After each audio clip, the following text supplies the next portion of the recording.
Alors, cette interrogation était un QCM qui comportait plusieurs bonnes réponses. Donc, il ne s'agissait pas uniquement de trouver le résultat, il fallait aussi vérifier s'il y avait d'autres écritures différentes du même résultat. Première étape, on détermine le signe global, c'est négatif, donc c'est comme si on avait moins 7 fois 15 sur 3 fois 14. Comme d'habitude, on simplifie avant d'effectuer la multiplication. On remarque que 7 et 14 sont tous les deux dans la table de 7 et que 15 et 3 sont tous les deux dans la table de 3. On remplace donc 15 par 3 fois 5, 14 par 7 fois 2. On a donc 7 fois 3 fois 5 sur 3 fois 7 fois 2. On peut donc simplifier par 7 et par 3. Ainsi, il reste moins 5 demi. Donc une fois qu'on a trouvé moins 5 demi, on vérifie si les deux autres réponses ne seraient pas égales aussi à moins 5 demi. À quelles conditions est-ce que deux fractions sont égales?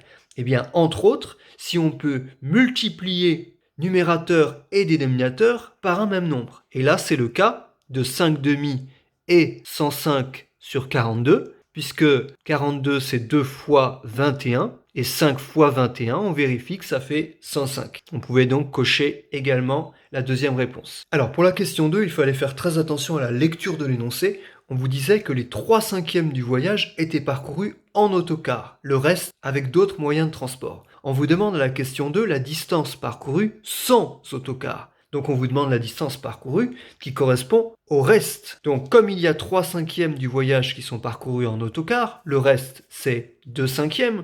Donc 2/5 de 1500 km correspondait à la distance parcourue sans autocar, et 2/5 de 1500, ça valait également 600. Alors ici, j'ai beaucoup d'élèves, beaucoup trop d'élèves qui ont répondu 9/5. Encore une fois, c'est du français. Qu'est-ce qui vaut 9/5? 9/5, c'est par exemple 4/5 plus 5/5. On entend bien qu'il y a 9/5 en tout. Ici, est-ce qu'il y a écrit ça? Non, il n'y a aucune raison d'effectuer 4 plus 5. 5 n'est pas écrit sous forme de fraction. Mais vous savez que 5, c'est comme 5 sur 1. Donc si on multiplie par 5 numérateur et dénominateur, on obtient 25 pour 5 et 4/5, ce qui permet de trouver 29/5. Ici, on regarde la barre de fraction principale. C'est celle-là, c'est celle qui est sur la ligne. C'est donc comme s'il y avait écrit 2/3 divisé par 4. Que dit le cours? Divisé par 4 revient à multiplier par l'inverse de 4. Le cours dit que l'inverse de 4, c'est 1/4. Donc on effectue cette multiplication. Comme d'habitude, on simplifie avant. Donc ici, on remarque que 4 et 2 sont tous les deux dans la table de 2. Je remplace 4 par 2 fois 2. On peut donc simplifier par 2. Il reste 1 sur 6. On vérifie toujours s'il n'y a pas d'autres écritures qui seraient égales à 1/6. Ici, c'est pas le cas. L'inverse de 0,25 est, alors, d'après le cours, l'inverse de A, c'est 1 sur A. Donc, on pouvait déjà cocher ça. C'est pas la seule réponse possible. Rappelez-vous le cours.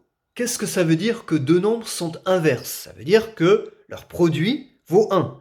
Or, 0,25 fois 4, ça vaut 1. Ça veut donc dire que 4, c'est l'inverse de 0,25 et que 0,25, c'est l'inverse de 4. Comment aurait-on pu y penser également?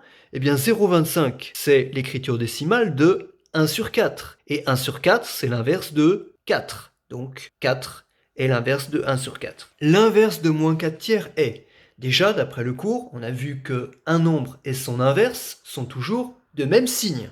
Donc forcément, ça éliminait ces deux réponses. Il ne restait plus que celle-là.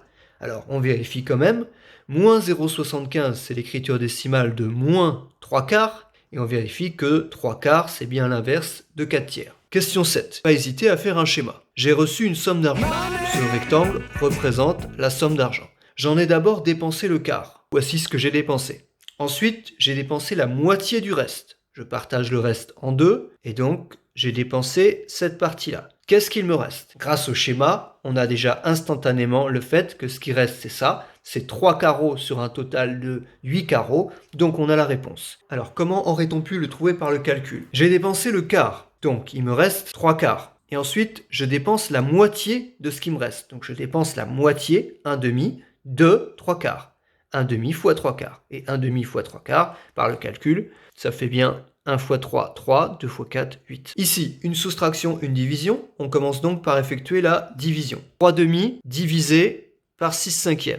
Ça revient à multiplier 3 demi par l'inverse, donc 5/6.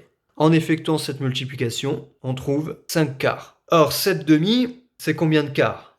Ben, c'est 14 quarts. Donc c'est comme s'il y avait écrit 14 quarts moins 5 quarts. Il reste 9 quarts. On regarde si 9 quarts n'est pas égal à 5 tiers ou à 27 douzièmes. Là, on peut remarquer que 9 fois 3, 27, 4 fois 3, 12. 27 douzièmes est donc aussi égal à 9 quarts. Ici, on divise un nombre négatif par un nombre négatif. Le résultat est donc positif. Ensuite, il ne reste plus qu'à effectuer 6 cinquièmes divisé par 3 quarts. C'est comme 6 cinquièmes fois l'inverse de 3 quarts qui est 4 tiers. 6 fois 4 sur 5 fois 3. 6 et 3 sont à la table de 3, donc on a 3 fois 2 fois 4 sur 5 fois 3. On peut donc simplifier par 3, il reste 8 cinquièmes. Il n'y a pas écrit 8 cinquièmes, par contre il y a écrit 2 fois 4 sur 5. 6 cinquièmes fois 4 tiers, c'est ce qu'on vient d'écrire.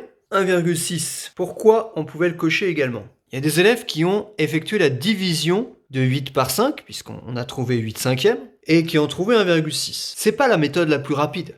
Pensez que quand vous avez une fraction de dénominateur 5, que vous voulez obtenir son écriture décimale, le plus simple, c'est d'écrire cette fraction comme une fraction décimale. Une fraction décimale, c'est une fraction qui a pour dénominateur 10, 100, 1000, etc. Et là, il suffit de multiplier 5 par 2 pour obtenir 10. Vous multipliez 8 par 2 également, ça fait 16. Ça fait donc 16 dixièmes. 1,6. Le produit 3 demi fois 1 neuvième est égal. 3 demi fois 1 neuvième, 3 fois 1 sur 2 fois 9. On remarque que 3 et 9 sont dans la table de 3. Je remplace donc 9 par 3 fois 3. On a donc 3 fois 1 sur 2 fois 3 fois 3. On peut simplifier une fois par 3. Il reste 1 sur 6. On vérifie que 1 sur 6 n'est pas égal à 4 onzièmes ou à 3 18e. Ici, 1 fois 3, 3. 6 fois 3, 18. Donc 3 18e est égal à 1 sixième.